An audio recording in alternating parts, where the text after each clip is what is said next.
सुप्रभात। आज सुबह की बड़ी खबर। प्रधानमंत्री नरेंद्र मोदी ने घोषणा की है कि 23 अगस्त को राष्ट्रीय अंतरिक्ष दिवस के रूप में मनाया जाएगा। इस दिन इसरो के चंद्रयान मिशन ने चंद्रमा के दक्षिण ध्रुव के निकट उतरकर इतिहास रचा था। प्रधानमंत्री ने कहा कि इस दिन हमारी वैज्ञानिक और प्रौद्योगिकी क्षेत्र में प्रगति को मनाया जाएगा। प्रधानमंत्री ने यह भी सुझाव दिया कि केंद्र राज्य सरकारों विश्वविद्यालयों को सुशासन और समस्याओं के समाधान से संबंधित विषयों पर राष्ट्रीय हैकाथॉन आयोजित करना चाहिए। हरियाणा सरकार ने शनिवार को नूंह में फिर से मोबाइल इंटरनेट सेवाओं और बल्क एसएमएस पर 28 अगस्त तक प्रतिबंध लगाने के आदेश जारी किए हैं। हालांकि बैंकिंग और मोबाइल रिचार्ज में प्रतिबंध नहीं रहेगा। कांग्रेस नेता मनीष तिवारी ने कहा है कि चीन की तरफ से प्रधानमंत्री नरेंद्र मोदी और राष्ट्रपति शी जिनपिंग की बैठक को लेकर जारी बयान में डिसएंगेजमेंट का कोई जिक्र नहीं है। उन्होंने यह भी पूछा कि अगर कोई डिसएंगेजमेंट हो रहा है तो वह किसकी शर्तों पर हो रहा है। लोकसभा सदस्य मनीष तिवारी ने सोशल मीडिया अकाउंट एक्स पर लिखा कि यह दिलचस्प होता कि चीनी पक्ष कहता है कि पीएमओ और राष्ट्रपति शी जिनपिंग के बीच बैठक हुई जिसमें सैनिकों की वापसी का कोई जिक्र नहीं हुआ।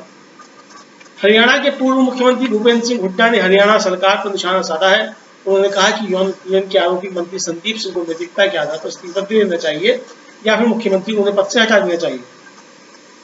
अपने हालिया फैसले में सुप्रीम कोर्ट ने कहा है कि सेवानिवृत्ति पूरी तरह से एक नीतिगत मामला है जो केंद्र के अधिकार क्षेत्र में आता है और अदालतों का काम संबंधित सेवा नियमों और विनियमों के तहत सरकारी कर्मचारियों पर लागू सेवानिवृत्ति उम्र में बदलाव करना नहीं।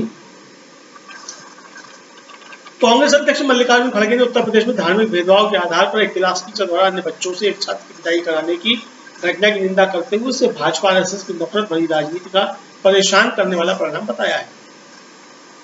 करदाताओं के अनुभव को बढ़ाने और नई प्रौद्योगिकियों के साथ तालमेल बनाए रखने के लिए आयकर विभाग ने अपनी राष्ट्रीय वेबसाइट www.incometaxindia.gov.in को उपयोगकर्ताओं के लिए सहज इंटरफेस, मूल्य वर्धित फीचरों तथा नए मॉड्यूल के साथ संशोधित कर दिया है। नई संशोधित वेबसाइट उदयपुर में आयकर निदेशालय सिस्टम्स द्वारा आयोजित चिंतन शिविर में केंद्रीय प्रत्यक्ष कर बोर्ड सीबीडीटी के अध्यक्ष नीलू गुप्ता द्वारा लॉन्च की। मौसम विभाग ने अगले 2-3 दिनों में पूर्वोत्तर भारत और सिक्किम में अलग अलग जगहों पर तेज बारिश होने का अनुमान व्यक्त किया है। गंगीय पश्चिम बंगाल, झारखंड, उड़ीसा और बिहार में भी कल तक तेज बारिश होने तथा बाद में इसमें कमी आने की संभावना है। मौसम विभाग ने कहा है कि अगले सप्ताह देश के सभी हिस्सों में कम बारिश होने की संभावना है। नाइजर के विदेश मामलों सहयोग मंत्रालय द्वारा जारी किए गए बयान के अनुसार सैन्य शासन ने फ्रांसीसी राजदूत को 48 घंटे के भीतर देश छोड़ने का आदेश दिया है।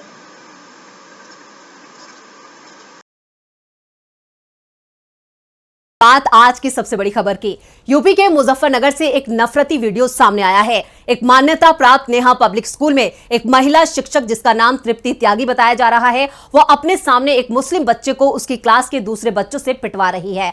वीडियो में दिख रहा है कि महिला टीचर कुर्सी पर बैठी है, उसके सामने पीड़ित बच्चा खड़ा है, सामने ही अन्य छात्र जमीन पर बैठे हैं और टीचर अपने ही सामने मासूम मुस्लिम छात्र को थप्पड़ लगवा रही है। मासूम मुस्लिम छात्र रोता है, बिलखता है, लेकिन टीचर को उस पर दया नहीं आती। बच्चे का कसूर सिर्फ इतना था कि वो होमवर्क करके नहीं आया था। वहीं इस घटना पर पीड़ित बच्चे के पिता इरशाद ने कहा है कि मैडम ने बच्चों के बीच विवाद कराया था, हमने समझौता कर लिया है, हम कोई शिकायत दर्ज नहीं कराना चाहते। मैंने अपने बच्चे का स्कूल से नाम कटवा दिया है। लेकिन इस घटना ने हमारे समाज में फैली नफरत के सबसे बदसूरत चेहरे को सामने ला दिया है। अब इस वीडियो को लेकर विपक्षी नेताओं ने बीजेपी को घेर लिया है, तो किसने क्या कहा, देखते हैं ये रिपोर्ट। कांग्रेस सांसद राहुल गांधी जहां मोहब्बत की दुकान खोलने की कोशिश में जुटे हैं, तो देश में कई जगह नफरत फैलाने की कोशिश हो रही है। मुजफ्फरनगर को लेकर राहुल गांधी ने बीजेपी को घेर लिया है। उन्होंने कहा है, मासूम बच्चों के मन में भेदभाव का जहर घोलना, स्कूल जैसे पवित्र स्थान को नफरत का बाजार बनाना, एक शिक्षक देश के लिए इससे बुरा कुछ नहीं कर सकता। ये भाजपा का फैलाया वही केरोसिन है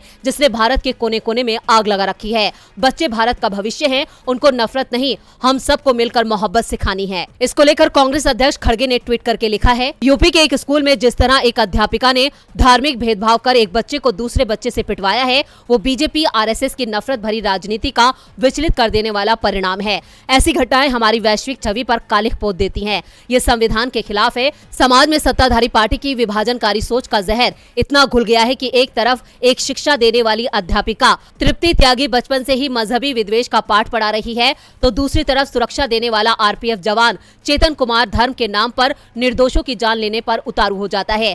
किसी भी प्रकार की धार्मिक कट्टरता व हिंसा देश के खिलाफ है। दोषियों को बख्शना देश के खिलाफ अपराध है। इसकी जितनी निंदा की जाए कम है। इस मामले में तत्काल कठोर कार्रवाई हो और सजा मिलनी चाहिए, ताकि कोई और ऐसा जहर घोलने से पहले 100 बार सोचे। तो वहीं बीजेपी सांसद वरुण गांधी ने लिखा है, ज्ञान के मंदिर में एक बच्चे के प्रति घृणा भाव ने पूरे देश का सिर शर्म से झुका दिया। शिक्षक वो माली है जो प्राथमिक संस्कारों में ज्ञान रूपी खाद डालकर व्यक्तित्व ही नहीं राष्ट्र गढ़ता है। इसलिए दूषित राजनीति से परे एक शिक्षक से उम्मीदें कहीं अधिक हैं। देश के भविष्य का सवाल है। मुस्लिम छात्र के साथ हुए इस अमानवीय घटना ने बीजेपी को कटघरे में खड़ा कर दिया है। इधर अडानी मुद्दे पर पीएम मोदी भी सवालों के घेरे में हैं। अडानी मामले को लेकर कांग्रेस ने एक बार फिर बीजेपी सरकार को घेर लिया है। गुजरात प्रदेश कांग्रेस अध्यक्ष शक्ति सिंह गोहिल ने गुजरात सरकार पर गंभीर आरोप लगाए हैं। वहीं अडानी मुद्दे पर सुप्रीम कोर्ट में दी गई सेबी की रिपोर्ट पर भी कांग्रेस ने सवाल उठाए हैं। क्या है पूरी खबर, देखते हैं ये रिपोर्ट। अडानी मुद्दे पर कांग्रेस के तेवर अभी भी तल्ख बने हुए हैं। आज कांग्रेस ने प्रेस कॉन्फ्रेंस कर बीजेपी सरकार पर धावा बोला है। गुजरात कांग्रेस प्रमुख शक्ति सिंह गोहिल ने कहा, गुजरात सरकार ने अडानी पावर मुद्रा लिमिटेड के साथ एक पीपीए यानी पावर परचेज एग्रीमेंट साइन किया। इसमें एक शर्त थी कि इंडोनेशिया से जो भी कोयला आएगा उसके तय मूल्य के आधार पर एनर्जी चार्जेस अडानी पावर मुद्रा लिमिटेड को दिए जाएंगे। पीपीए में लिखा गया कि अडानी जो भी कोयला खरीदेंगे उसकी कॉम्पिटिटिव बिड और बिल के कागजात सरकार को देंगे, जिसकी तुलना सरकार अंतर्राष्ट्रीय स्तर पर मूल्य तय करने वाले सर्किट से करेगी। लेकिन अडानी पावर मुद्रा लिमिटेड ने 5 साल तक कोई कागजात नहीं सौंपे और सरकार एनर्जी चार्जेस के नाम पर करोड़ों रुपए देती रही। शक्ति सिंह गोहिल ने आगे कहा है कि गुजरात ऊर्जा विकास निगम लिमिटेड की ओर से अडानी पावर मुद्रा लिमिटेड को एक चिट्ठी लिखी गई। इसमें कहा गया कि आप हमें दस्तावेज नहीं सौंप रहे हैं, लेकिन हमने 5 साल में आपको 13,802 करोड़ रुपए दिए हैं, जबकि हमें आपको केवल 9,902 करोड़ रुपए देने थे। चिट्ठी में आग्रह किया गया कि हमने आपको 3,900 करोड़ रुपए ज्यादा दे दिए हैं, उसे आप वापस लौटा दीजिए। इसी के साथ आज कांग्रेस महासचिव जयराम रमेश ने भी सेबी की सुप्रीम कोर्ट में दी गई रिपोर्ट को काफी नहीं बताया। उन्होंने एक बार फिर जेपीसी की मांग की है। इसके साथ ही कांग्रेस ने कई सवाल उठाए, जैसे ये मनी लॉन्ड्रिंग है, क्या ईडी सीबीआई को जांच नहीं करनी चाहिए, सेबी को भी जांच करनी चाहिए। 5 साल तक 13,802 करोड़ रुपए किसके कहने पर दिए गए, 3900 करोड़ रुपए में कितने वापस आए, सरकार की इच्छा इन पैसों पर ब्याज लेने की है या नहीं। सवालों में आए पीएम मोदी क्या इन सवालों का जवाब देंगे? विपक्ष के सवालों पर पीएम मोदी हमेशा चुप्पी साध लेते हैं और जाहिर है कि अडानी मुद्दे पर उठे इन सवालों पर भी पीएम खामोश ही नजर आएंगे। अडानी मुद्दे पर मोदी सरकार फिर मुश्किल में दिखाई दे रही है। वहीं ईवीएम को लेकर भी बीजेपी मुश्किल में दिख रही है। इस साल 5 राज्यों में विधानसभा के चुनाव होने वाले हैं। उनमें से एक राज्य मध्य प्रदेश भी है, जहां अभी से सियासी सरगर्मियां बढ़ने लगी हैं। खासकर सत्तारूढ़ बीजेपी और कांग्रेस के बीच वार पलटवार का दौर तेज हो गया है। अब वहीं इसको लेकर जुबानी जंग भी तेज हो गई है। कांग्रेस ने ईवीएम का मुद्दा भी उठा दिया है। इसे लेकर विपक्षी पार्टी ने बीजेपी और चुनाव आयोग को आड़े हाथों लिया है। जब जब चुनाव करीब आते हैं तब तब लोकतंत्र के महापर्व में अहम भूमिका निभाने वाली ईवीएम कटघरे में आती है। अब मध्य प्रदेश में जल्द ही विधानसभा के चुनाव होने वाले हैं, लेकिन उससे पहले विपक्ष ने ईवीएम को मुद्दा बना दिया है। पूर्व मुख्यमंत्री और कांग्रेस की इलेक्शन कमेटी के अध्यक्ष दिग्विजय सिंह ने इस मसले पर निर्वाचन आयोग पर निशाना साधा है। दिग्विजय सिंह ने ट्वीट करके कहा है कि इलेक्शन कमीशन ऑफ इंडिया विपक्षी गठबंधन इंडिया के सहयोगी दलों को मिलने का वक्त नहीं दे रहा है।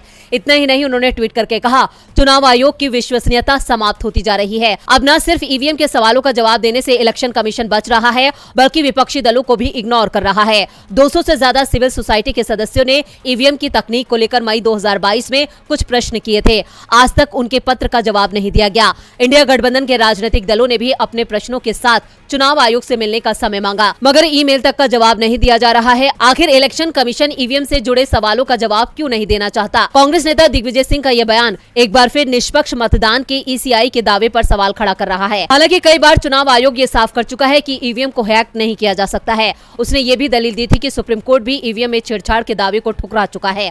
अब भले ही चुनाव आयोग ईवीएम को लेकर सफाई दे रहा हो, लेकिन ईसीआई पर सवाल उठाकर दिग्विजय सिंह ने एक बार फिर राजनीतिक वजह को जन्म दे दिया है। बीजेपी सांसद के बयान के बाद ईवीएम का मुद्दा तूल पकड़ता जा रहा है। वहीं पीएम मोदी का रोड शो भी आज सियासी मुद्दा बन गया।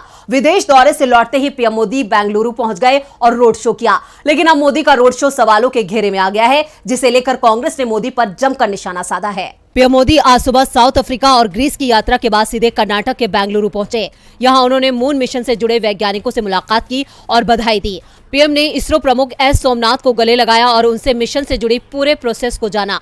फिर वैज्ञानिकों को संबोधित किया और इसके बाद रोड शो पर निकल गए। लेकिन मोदी ने ये रोड शो बिना वैज्ञानिकों के साथ किया। इसके बाद वो कांग्रेस के निशाने पर आ गए। कांग्रेस का कहना था कि अगर ये रोड शो मून मिशन से जुड़े वैज्ञानिकों के साथ किया जाता तो ये गर्व की बात होती। महाराष्ट्र में कांग्रेस विधायक और नेता प्रतिपक्ष विजय वडेट्टीवार ने मोदी पर निशाना साधते हुए कहा कि पीएम मोदी वैज्ञानिकों से मिलने गए, देश के प्रधानमंत्री को वैज्ञानिकों से मिलना चाहिए, लेकिन उन्होंने रोड शो क्यों किया? ये गर्व की बात होती है अगर ये रोड शो उन वैज्ञानिकों के साथ किया जाता जिन्होंने इस मिशन को सफल बनाया। पीएम का रोड शो राजनीति से प्रेरित था। तो वहीं कांग्रेस नेता सुप्रिया श्रीनेत ने कहा कि इसरो के वैज्ञानिकों, इंजीनियरों और तकनीशियों ने देश को गौरवान्वित किया है। उन्होंने इसरो की विरासत को आगे बढ़ाया है। प्रधानमंत्री मोदी जहां भी जाते हैं वो श्रेय लेना चाहते हैं। मुझे उन नामों पर कोई आपत्ति नहीं जो उन्होंने दिए हैं। मुझे लगता है कि पीएम मोदी द्वारा इतने बड़े मिशन का श्रेय लेना जिसे हमारे वैज्ञानिकों ने पूरा किया, थोड़ा अनुचित है। पीएम मोदी वैज्ञानिकों की कामयाबी भी अपनी कामयाबी बता रहे हैं। इधर भारत जोड़ो यात्रा की कामयाबी के बाद महाराष्ट्र कांग्रेस जन संवाद यात्रा शुरू करने जा रही है। तो कब से शुरू होगी ये पदयात्रा, देखते हैं ये रिपोर्ट। कांग्रेस सांसद राहुल गांधी भारत जोड़ो यात्रा 2 शुरू कर रहे हैं। इस बार ये यात्रा गुजरात से मेघालय तक का सफर तय करेगी। साथ ही देश के अलग अलग राज्यों में भी कांग्रेस नेता पदयात्रा निकालेंगे, जिसकी शुरुआत महाराष्ट्र से हो रही है। महाराष्ट्र कांग्रेस अध्यक्ष नाना पटोले ने ऐलान किया है कि राहुल गांधी की भारत जोड़ो यात्रा पार्ट 2 की शुरुआत से पहले महाराष्ट्र में कांग्रेस पदयात्रा निकालेगी। हाईकमान से इसे लेकर निर्देश मिला है और अब इस यात्रा की तारीख भी सामने आ चुकी है। महाराष्ट्र में कांग्रेस 3 सितंबर से जन संवाद यात्रा शुरू करेगी। महाराष्ट्र कांग्रेस के अध्यक्ष नाना पटोले ने कहा, हम पूरे महाराष्ट्र के जिलों में और गांवों में राज्य की जनता से सीधे जनसंवाद करने के लिए जनसंवाद यात्रा निकाल रहे हैं।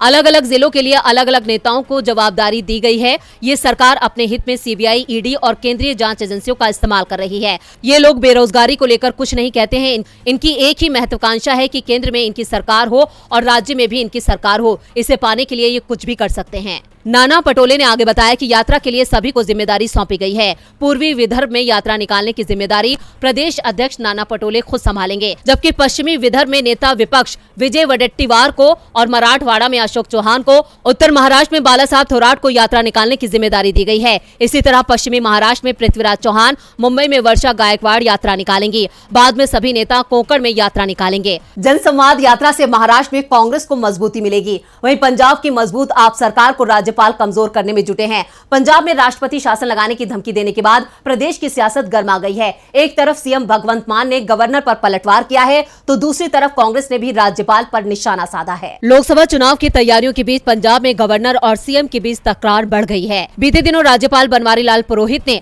मुख्यमंत्री भगवंत मान को चेतावनी देते हुए कहा, अगर उनके सवालों का जवाब नहीं मिला तो वो प्रदेश में राष्ट्रपति शासन लगाने की सिफारिश कर सकते हैं। इस बयान के बाद पंजाब की सियासत गर्मा गई। कांग्रेस के मुख्य प्रवक्ता पवन खेड़ा ने भी इस मुद्दे पर अपनी प्रतिक्रिया दी है। कांग्रेस नेता ने कहा कि राज्यपाल का पद संवैधानिक होता है, लेकिन अगर राज्यपाल केंद्र सरकार की सत्ताधारी पार्टी का नुमाइंदा बनकर काम करेगा तो ऐसे मामले आएंगे ही। रक्षक ही भक्षक बन जाए तो संविधान की रक्षा कौन करेगा? वहीं राज्यपाल बनवारी लाल पुरोहित के पंजाब में राष्ट्रपति शासन की चेतावनी दिए जाने पर सीएम मान ने पलटवार किया है। चंडीगढ़ में एक प्रेस कॉन्फ्रेंस के दौरान सीएम मान ने राज्यपाल पर निशाना साधते हुए कहा कि वो पंजाब का लॉ एंड ऑर्डर ठीक न होने की बात करते हैं, लेकिन क्या आपके पड़ोसी राज्य हरियाणा के गवर्नर ने क्या नू हिंसा को लेकर सीएम खट्टर को क्या नोटिस दिया है? क्योंकि सरकार केंद्र में भी उन्हीं की है। मणिपुर के गवर्नर के बारे में तो ज्यादातर लोग जानते ही नहीं। लोगों को पता सिर्फ पंजाब के गवर्नर का है, लेकिन दिल्ली के एलजी का पता है, बंगाल के गवर्नर का पता है, कर्नाटक और केरल के गवर्नर का पता है। पंजाब के बाद देखते हैं कि जाने माने कार्टूनिस्ट इरफान की किस खबर